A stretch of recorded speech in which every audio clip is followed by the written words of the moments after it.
Hey, what's up, everybody? It's your man, the big O, Omari Salisbury, right here for another edition of the Africatown Morning Update Show, coming to you from Black Dot Underground. Today is Thursday, April 9th, 2020. We got a great show lined up for you today. In studio, our top-notch producer, Acacia, Iyana. We're discussing a few things today, including politics, as well as a new campaign that started yesterday against building a new women's prison here in the state. Then we have a segment from Trae Holiday. She sat down with everybody's favorite therapist, Ashley McGirt. Got some tips on how you can salvage your mental health or even help grow your mental health during this COVID time and time of crisis or non-crisis, depending on your perspective. But let's jump right into it. Acacia, I know that you're a little bit heartbroken today, maybe. Your favorite candidate, Mr. Bernie Sanders, announced yesterday. I'm kind of confused. Did he drop out? He's not dropping out. He's still in the race. He's still on the ballot. What's going on? Yeah, thank you for that introduction. So for people who don't know, Bernie Sanders has suspended his campaign. And what that means is that he's not going to be doing rallies or active efforts towards campaigning. All those efforts are actually going to go towards COVID-19 help and organizing around that instead. However, he is still on the ballot. So although Joe Biden is currently has a lead on him in terms of delegates, there's still some primaries that have been delayed because of COVID-19 and are scheduled to happen coming in May and June. And so he is still on the ballot for those primaries. But why would he still be on it? So he came out on the video. Matter of fact, let's take a look at some of the video. He made a video statement yesterday. I believe that we had a feasible path to the nomination. I would certainly continue the campaign, but it's just not there.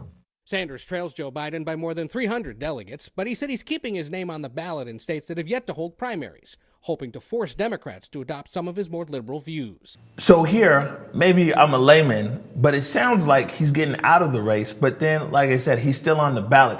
Is he like trying to hold some kind of leverage against Joe Biden? I mean, like, what's going on? Because it seems like if you got like Buttigieg got out the race. You see what I'm saying? He's like, I'm out. Warren is out. It's like Bernie is out, but kind of, sort of.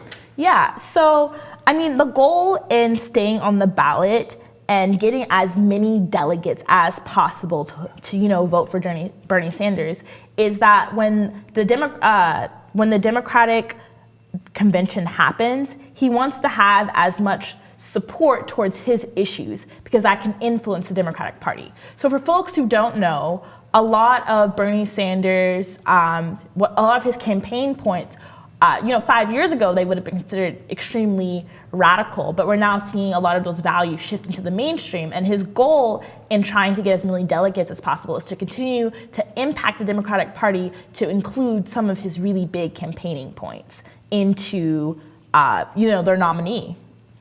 So basically, he's getting out of the race and staying on the ballot so he can leverage or influence the platform at the convention. Are you sure this isn't a backdoor route? I know Mr. Super Producer Jordan had a theory that it's a backdoor route, that he's going to stay, in the convention and he might still get more actual delegates and become the candidate. I mean, it's not likely, but it is a possibility. He could still get a lot of the delegates and he can, he could win. He could be the nominee. It's not the likely option at this point in time. I know that you're a Bernie fan, and you got a big smile on your face, like, oh man, he could win. He could, I mean, I think, just to take a moment, I think a lot of times when people are thinking about some of Bernie Sanders' really big talking points, they don't necessarily relate them to like, how does it impact me? And especially during this COVID-19 crisis, I think that a lot of the things that Bernie Sanders has been advocating for directly impacts Black people. So a huge thing on his campaign is about the environmental crisis. It's about moving away from fossil fuels. It's about moving towards greener energy and a greener lifestyle. And I know, abstractly that sounds like a really big idea, but even within the COVID-19 crisis, we're seeing that places that don't have clean water, places that don't have clean air, like we see in the Bronx, New York, they have some of the worst air pollution in the country. And that also means that they have some of the highest cases of asthma. So let me just stop you right there.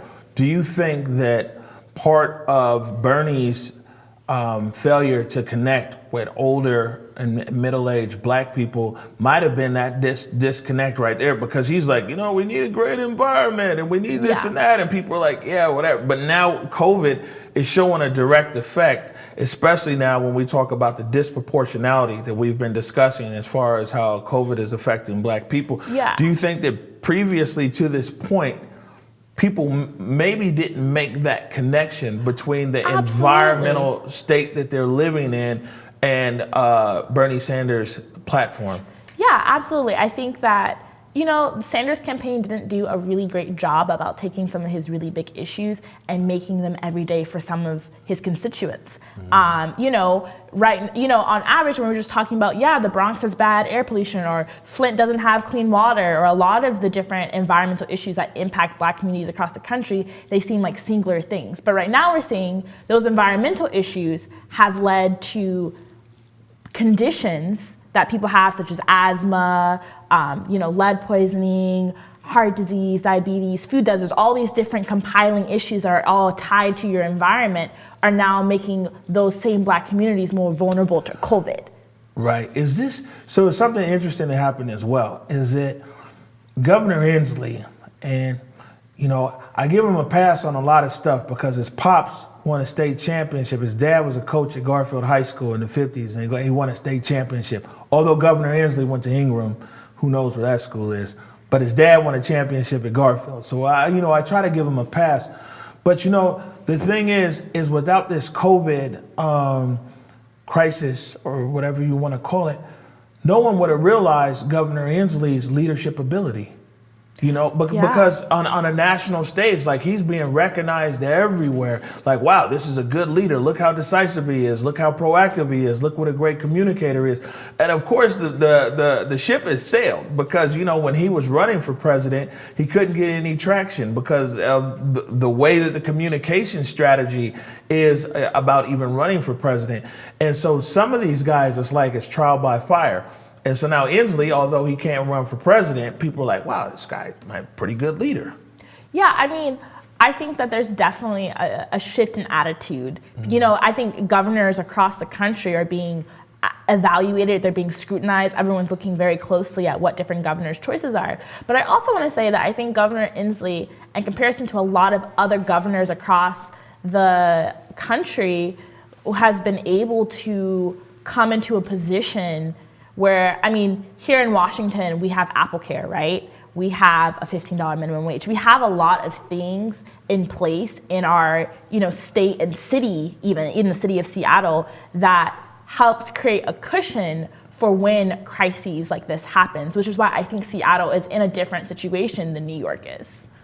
Yeah, definitely. We've talked about this on several shows now, that Seattle, at least right now, and people across the state of Washington are in a very different kind of situation than other people in across the country.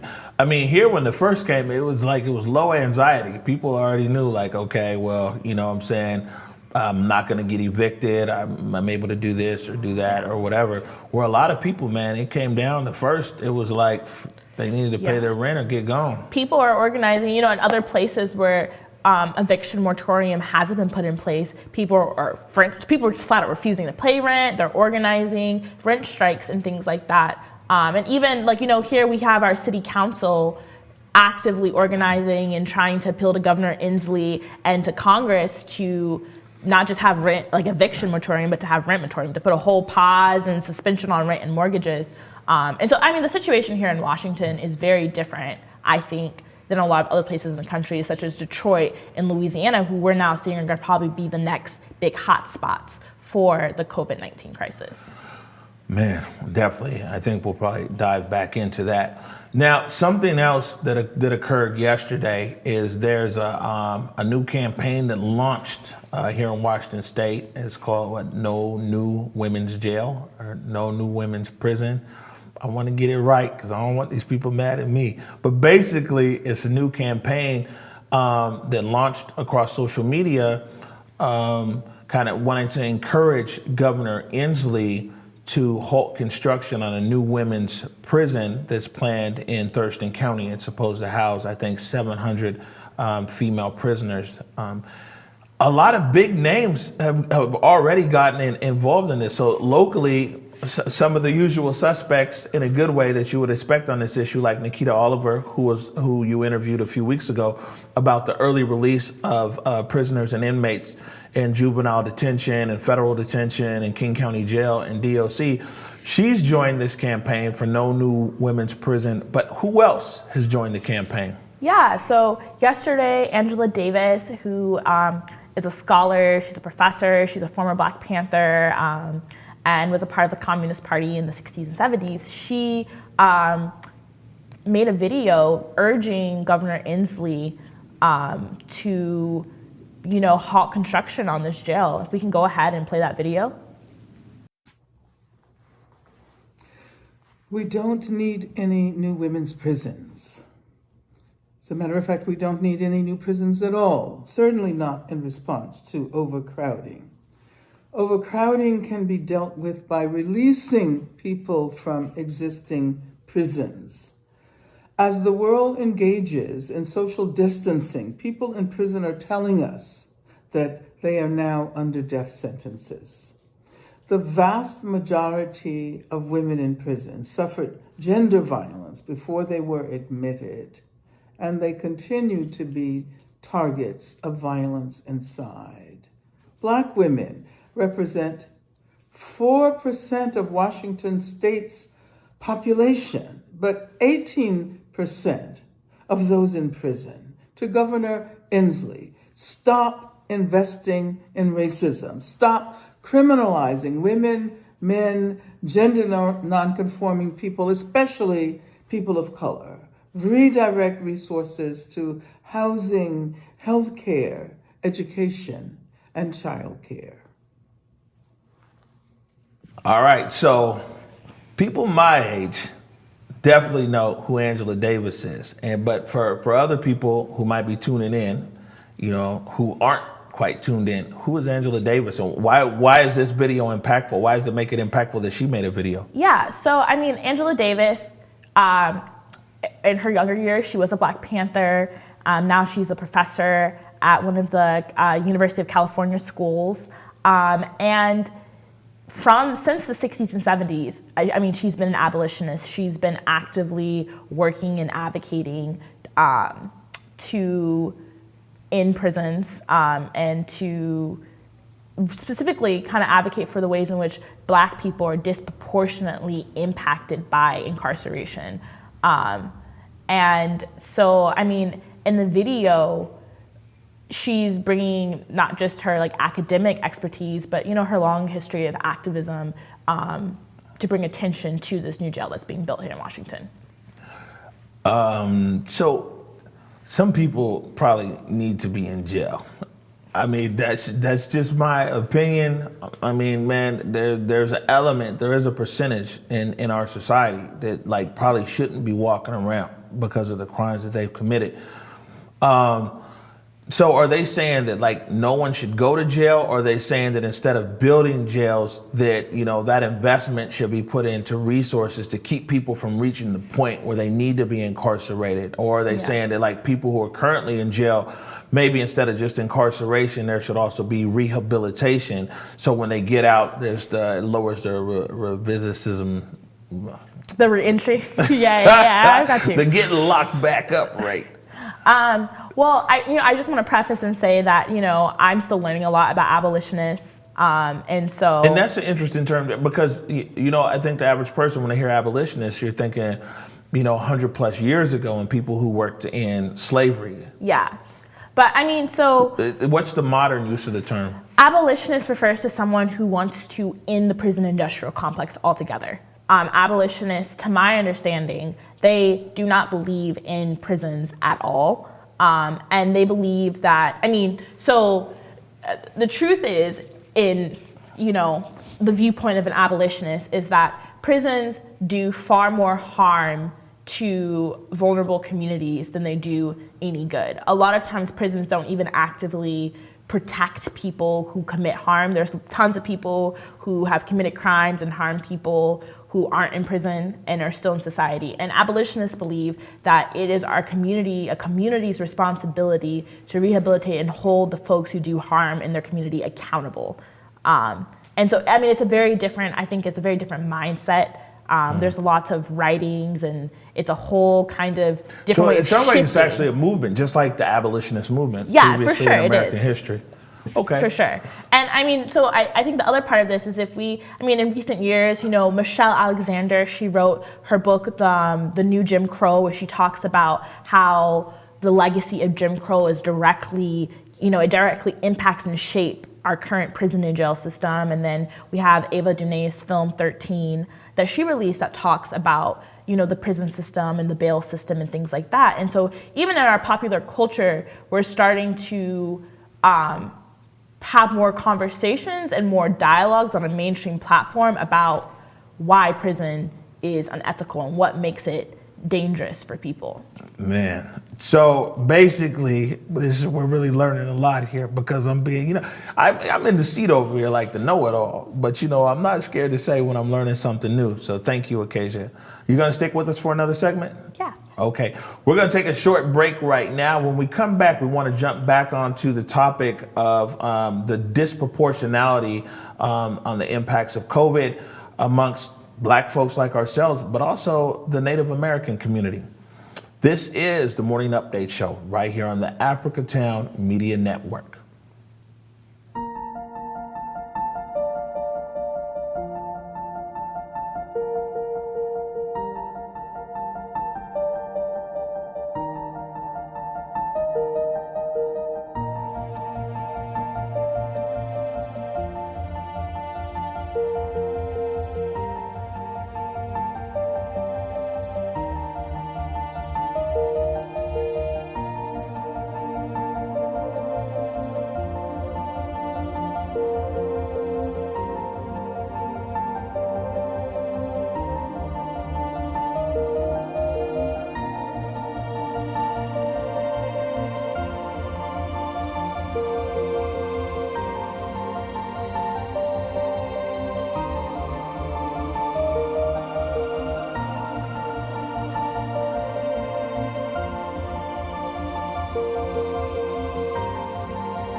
Welcome back to the Morning Update Show right here on the Africatown Media Network. I'm your host, Omari Salisbury, joined in studio today by our producer extraordinaire, Acacia Iyana. Had an ongoing discussion earlier about Bernie Sanders dropping out of the race, and also former Black Panther Angela Davis weighing in on a local issue about the new women's prison that's being constructed in Thurston County. Wanted to come back and kind of toss the conversation a bit back to ongoing discussion about the disproportion around Black people and people of color that are coming down with COVID-19 and actually dying of COVID-19. There's a few interesting things yesterday. Governor Cuomo kind of put a human face on the issue around poverty and disproportion. So we'll roll that clip. Why are more African Americans and Latinos affected? We're seeing this around the country. Now, the numbers in New York are not as bad as the disparities we see in other places across the country, but there still are apparently disparities. Why? Well, comorbidity, I understand that, but I think there's something more to it. You know, it always seems that the poorest people pay the highest price. Why is that? Why is that? Whatever the situation is, natural disaster, Hurricane Katrina, the people standing on those rooftops were not rich white people. Why? Why is it that the poorest people always pay the highest price? But let's figure it out. Let's do the work. Let's do the research. Let's learn from this moment, and let's learn these lessons, and let's do it now. So as you can see, Governor Cuomo, like a lot of people, are putting this issue front and center. But I think that putting it front and center is like, yeah, acknowledging there's a problem, but it's like, how do we find solutions? I saw in the briefing yesterday, and there's supposed to be another briefing today. A briefing today, the Surgeon General and a bunch of other people are supposed to talk about an initiative that they're going to have, and we'll see how that goes. But the light is being, it's being spotlighted, but is there a difference now between just the spotlighting and the solution? Yeah, I think that, so part of the issue of when something becomes hyper-visible, it's a term we use in sociology, is hyper-visibility, is that we then think that we've solved the issue because we're talking about it, but we don't actually ever get to the solving of the issue. And I guess my concern is that as people are talking about how, Black people, Indigenous people, Hispanic folk are all being disproportionately impacted by the COVID-19 crisis, it's happening on so many different fronts. And we have to remember that we're gonna have to be, organizing and addressing so many different types of issues because everyone's being impacted in different types of ways. And so, a really great example of that is like, for a lot of folks who are undocumented, they don't have access to insurance, or they don't have access to a lot of things that citizens have. So that type of organizing that needs to happen is going to look different than what might need to happen for Black folks who maybe don't have access to clean water right now and very impacted in that way. Right, and when you talk about issues of access and healthcare and disproportionality, there's a report we came across yesterday. We talked about the Navajo Nation. And the Navajo Nation, I mean, it's almost like when you list their health concerns, it almost matches up directly to Black people. Actually, let's look at a bit of this report from EWTN. COVID-19 knows no bounds, and some of the most vulnerable to the coronavirus are Native Americans. The president of the Navajo Nation, which covers ground in Arizona and New Mexico, says COVID-19 cases and deaths are growing at a very alarming rate. Correspondent Mark Irons joins us now. Mark? Tracy, according to a study from the Centers for Disease Control and Prevention, a high death rate among Native Americans from the 2009 H1N1 virus was largely because of health issues prevalent in Native communities like diabetes, heart disease, and asthma. Now, those concerns remain today in a part of the country where the Catholic Church is stepping in to help those in need. The CDC says Native Americans experience many health issues more frequently and more severely when compared with other Americans, making them susceptible to complications from the coronavirus. And according to the Black and Indian Mission Office, the quality and access to health care on reservations is poor, and more than 30% of Native Americans do not have health insurance. If we look at the health disparities that they're listing out and some of the issues that Indigenous folks are having amongst this COVID-19 crisis and in relation to the H1N1 crisis, you can see it's the same structural issues, not having access to healthcare, having different pre-existing conditions because of the environments that folks are in, or because of, lack of access to certain types of foods. We can see the history of institutional racism and, the active colonial attempts to harm indigenous people are having the exact same latent impacts on folks' health that slavery and Jim Crow and racism has had on Black people here. And we're seeing a lot of these, parallels just really being heightened and illuminated because of the COVID-19 crisis. Right.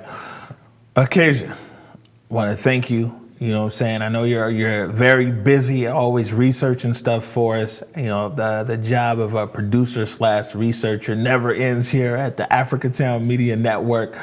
So I want to thank you for stopping by today. And man, hopefully we'll catch up with you again, maybe tomorrow or next week. You'll have something for us, huh? Yeah, thank y'all for having me. All right, we're going to take a short break right now. When we come back, we have Trae on a holiday sitting down with everybody's favorite therapist, Ashley McGirt. You're watching the Africatown Media Network.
Welcome back to the Morning Update Show. My name is Omari Salisbury. Today is Thursday, April 9th, 2020. So earlier today, my colleague Trae Holiday caught up with everybody's favorite therapist, Ashley McGirt, to get some advice about how we can deal or manage our mental health during the COVID crisis. It's a lot of people that say, well, since you have this free time, you should be building an empire. And there's other people that say, well, you know what? You should maybe guard your mental health first. And so there's some polarization in our community. So Trae talked to Ashley and talked to her about some tips on how we can all get through COVID without losing our minds, literally. Hi, everybody. Thank you so much for joining us on the Update Show. I'm your girl, Trae Holiday. I'm really excited, actually, to bring this segment to you guys because we have a mental health expert on our scene. I'm really excited because I've been able to speak to Ashley many times and get an understanding of her real sense for community. So, Ashley McGirt, thank you so much again for joining us. Thanks for having me. I'm excited to be here. Absolutely. Last time was all about the podcast. You see, we've upgraded ourselves a little bit. I love it. Just a little bit. Well, we wanted to check in with you as a mental health therapist, we know that, you are seeing coronavirus kind of grow maybe in a different way, obviously the same ways we are, but also your expertise and your background helps you see it in different ways. So I want the audience to know a little bit about your background, and then let's get into what you're seeing and witnessing with COVID. Tell the folks what you do and what you're normally doing outside of COVID. So I wear a lot of different hats as a licensed mental health therapist. My main hat is being a hospice therapist, which I do hospice therapy full time. And then I have a part-time private practice where I provide individualized and group therapy focusing on trauma, anxiety, and depression. I'm also a speaker, an author, and so many other things. But for the premise, that's what I'm doing. And I actually found out about coronavirus before it hit the media, before we actually knew what was happening. And one of my patients, they actually were diagnosed with the coronavirus. And so because they were on my caseload, I was placed on a medical furlough. Oh my gosh. And I didn't even really think much about it. They just said, we don't want you to come in. You don't have to see any patients, even though I hadn't actually came in contact with this patient. But everyone who was, assigned to this patient got put on a medical furlough. Wow. My first question was, am I going to get paid? Right. And once they said I'm still going to get paid, I'm like, okay. So my mind went to vacation mode. People who know me know that I travel a lot. The book that I wrote is called I Tried to Travel It Away, Mental Health Tips for Travelers. And so that put my mindset in break, vacation. I had no idea what type of break this actually meant, full on. So I started booking flights, bought a flight to Hawaii, and then literally 3 days later, it hit the media, and they're like, okay, everybody's got to quarantine. We're not going to be able to book the flights. The flight that I had booked to Hawaii ended up being canceled. My patients who were on hospice were not able to actually see their family members. Because you do elder care too, right? Okay. Well, when we think hospice, we think elder care, but unfortunately for people of color, my Black caseload is actually, they're not elders. I just had a 23-year-old on my hospice caseload who passed away yesterday. Wow. So I'm seeing younger and younger. Like I have a ton of 30-year-olds in my caseload, 40, 50. I did a TED Talk about this called Dying While Black and how people of color are disproportionately impacted by chronic stress-related illnesses. And we're seeing this on a global scale as we talk about COVID-19 because they're looking at who is most impacted by COVID-19. And we're saying that it's people of color. We're looking at Chicago, Detroit, all of these places, and that's because Black people, unfortunately, are the most vulnerable. Right. I mean, when they came out with the statistics in Louisiana, I was just like, whoa, that's high number, 70%, of those cases. Again, I think that it's in areas where you see large concentrations of Black folks. You know what I mean? Which, those numbers may not be represented in the Pacific Northwest and what we're used to up here, but you're absolutely right. And so in your practice, because you just said something that's alarming, help us understand how are younger and younger people of color in particular going into hospice care? Like, what are the main things that you're seeing there? Well, I personally attribute it to racism because of the stress that we're all enduring as people of color. We're living in such a toxic stress environment where we take that stress onto our bodies, and we're resilient people, so we're powering through. We're not taking the time to go to therapy or listen to our bodies. And then we have things like chronic heart failure, strokes. My grandmother passed from a stroke at 62. My uncle died from a heart attack at 54. So these are extremely young ages that I'm seeing in my own family, that I'm seeing in other families. And when I look at it, they all look like me. They're Black individuals. And so there's something extremely wrong in our country and in our healthcare system. But it's not just limited to America, because we see this in places like South Africa, the UK, even Canada, where they have universal healthcare. So this is not limited to a Black American thing. It is a global thing that's impacting Black people. And so again, just, being resilient, not slowing down, being mistreated in the healthcare system. So I work in an oppressive system day in and day out, where another reason why young people are being put on hospice is because they have Medicaid, they're poor, and the way that it's presented is, let me ask you, would you like to be comfortable? Yes. Most people want to be comfortable, and Yes. you're a healthy person sitting in front of me. So just imagine, even if you're a sick person and I ask you, would you like to be comfortable? Like, what are your goals? Is it to be comfortable?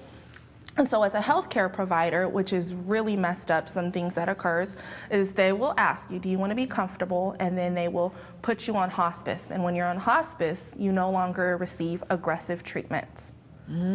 So you're not going to chemotherapy, you're not going out and you're getting things to prolong or save your life. We're just keeping you comfortable.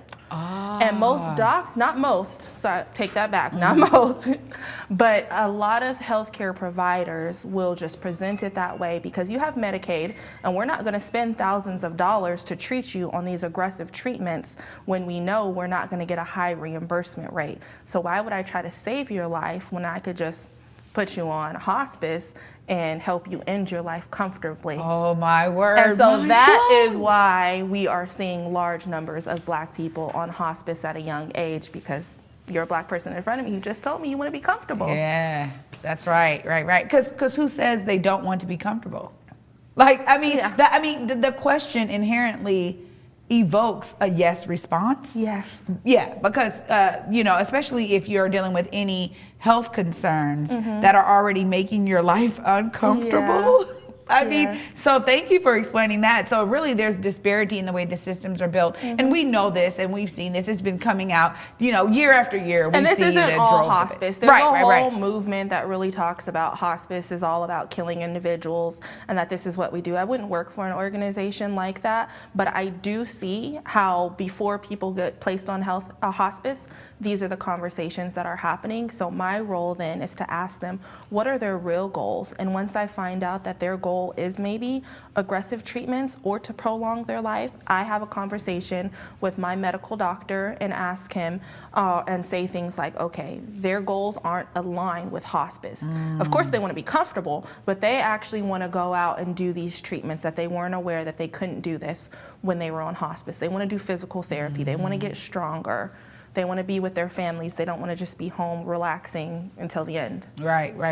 And I think it's important too. We had Natasha Battles here, and she's a doula, and she was talking specifically about the advocacy piece, which I feel that is something embedded in your work. Do you see that a lot in your environment where hospice care workers like yourself, where you're coming in and you're advocating for these people? Do you see that a lot in your field? Yeah, and especially as my role being a licensed clinical social worker, I wear an advocacy hat, and that was awesome that you had a doula. We actually have death doulas who sort of do the same thing that a birth doula would do, but for someone who's actually dying. Wow. I mean, sometimes you don't understand the level of care that's put until you're in that situation. That's what I was telling her. Even sometimes you don't think about what you need until you literally need it. So it's beautiful that that's the case. Now, let's move into, the way things are shifting right now. Everybody, all of the adjustments is so unprecedented for all of us.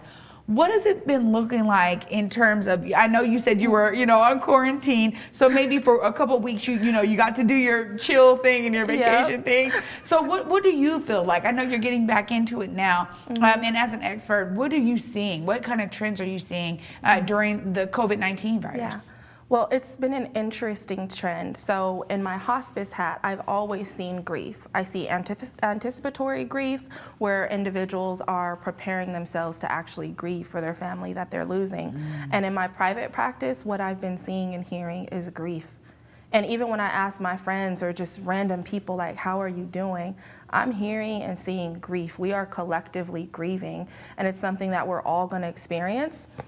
And when we think about grief, there's essentially, it's the death of something. So it's the death of a relationship, the death of a job, if you lost your job or you quit your job or you moved. It's something that's dying, and we're collectively witnessing the normal that we had dying. So I don't know if it's going to be us, where we're the people who are going to say, hey, remember when we used to shake hands?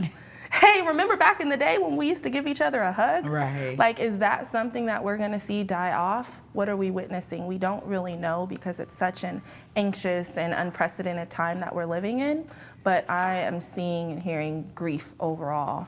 Like, I'm not seeing people jumping up for joy right now. I'm seeing a lot of sadness. I'm also seeing a lot of stillness and just presence. So I am seeing like families coming back together, having dinner together. I'm seeing so many of my clients who have said, hey, I've actually been able to make 3 meals a day now. We have breakfast, lunch, and dinner together as a family. That never happened. I was packing lunch for my husband, and we would maybe see each other for dinner. Like, these are the conversations that I'm hearing and seeing. So there's some positivity in it, and there's some love and joy in it.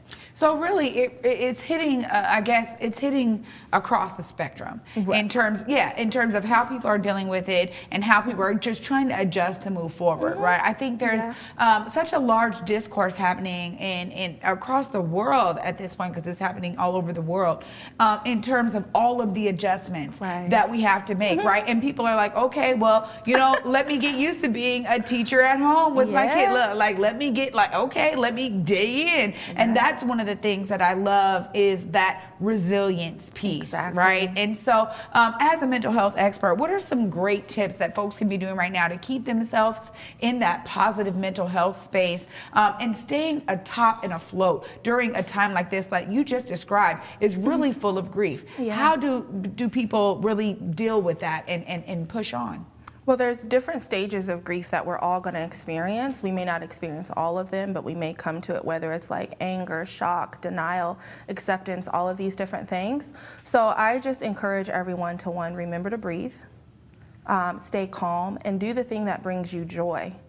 And even if that's sitting back watching Netflix, chilling with your family, playing Monopoly, playing board games, or if to you it's starting the business that you always said you were going to do, writing that book, listening to podcasts, I encourage you to surround yourself with individuals who bring you joy, virtually, of course.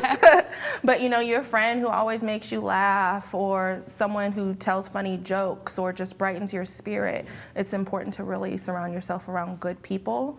Listen to positive, uplifting music, whether it's gospel music, jazz, hip, whatever it is that lifts your spirit, do that, play that, because we have to really encourage ourselves and encourage each other.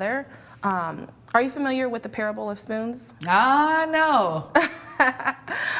It's a fascinating story that I feel like really tells what's going on right now. Basically, this man asks God, what is heaven and hell like? And so he says, you want to see? He takes him to a room that there's like right here in front of us, a table with a bowl, and there's food, and there's these long spoons, and individuals, they have these long spoons that are longer than their arm, and they can't reach back and bring it to feed themselves, so they're struggling and they're starving, and they're looking at one another famished. And so then he takes them to another room, same table set up, and there's these spoons, the same exact long spoons, but the individuals in that room are turning and feeding one another, and they're plump and they're nourished and they're eating this good food. So the parable of spoons really reminds me of where we're at right now. We can struggle trying to feed ourselves, or we can look to one another. Hey, you got toilet paper? I have toilet paper. I got some Clorox wipes, like, you know, you got hand sanitizer? We can help one another. So I feel like we're living in the parable of spoons. Ashley, that gave me the goosies. That's a good one. I'll definitely take that with me. I just wanted, before we end here, I just have to ask, because you mentioned, the posts out here, and doing nothing. Yeah. I heard that one post you put out on social media to tell people to do nothing. It gave you a bunch of response. Let's talk about that post before we end here. Yeah, I had over 4,000 people hit me up on Instagram, just likes. I got a lot of hate mail. Some people basically saying, idle hands are the devil's workshop. Why are you telling people not to do nothing? You're a licensed therapist. You're supposed to be better than that. I had to block so many people. Yeah. And one, if you read my post, I didn't say do nothing. I said I've been doing nothing. And you just heard me list off, I'm a hospice therapist. I got my own private practice. I speak. I'm an author. I was doing a lot. So I've taken this time to be still and not do anything. I wasn't even taking new clients, but that's me personally. If you want to work yourself and do all of that stuff during this time, that's fine, but don't shame others. Right. Because what I'm seeing right now is if you're not doing this, you didn't really have the time, you just were lazy or you were unproductive, and now you've got all this time and you're still not doing anything. oh, well, let those people do whatever they want to do. Yeah. Like, why is it your business what they're doing? Why is it your business if I don't want to do anything? So it's just crazy to see how that particular post blew up and how much hate mail I received, but I received more love than any of the hate that I received on that post. Yeah, I think that your post really echoed a lot of sentiments that people are experiencing at home, right? I mean, like you just said, some of this is really about getting back to the basics, right? Okay, let me be with my family. Let me, you know, hey, I'm going to sit at the table. We're going to eat dinner. You know, I'm going to do the things that we're supposed to be doing. And so I love that. How do people contact you if people are looking for your services? I know you had stopped for a minute, you've kind of opened them back up. How do people find you and reach out if they have more questions or want to seek your services? So you can find me on Instagram at Therapy with Ash, or my website, www.ashleymcgirt.com. Pretty responsive unless you come at me crazy, block game. But no, just hit me up, Therapy with Ash. Oh, awesome. Ashley McGirt. Oh, thank you so much. Once again, killing it in the game. I so appreciate you giving us some time. And you guys heard it right here. You know, Ashley is giving you guys some great tips. These are things that you guys can do at home, keeping your minds secure and sound. We want to make sure that your home is just as secure as ours. And with that, I'm your girl, Trae Holiday. Thank you so much for watching. Thanks for that, Triana. It's a good piece there. And of course, thank you to Ashley McGirt, our favorite therapist. She's always dropping gems for free, by the way. We're going to get out of here for today. I want to thank everybody for tuning in, not only here in the Seattle area, but we're getting viewers all over America and all over the world. So we appreciate your support. Make sure and tell a friend about us. Make sure and share this stream, and catch us here again tomorrow morning on the Morning Update Show right here on the Africatown Media Network.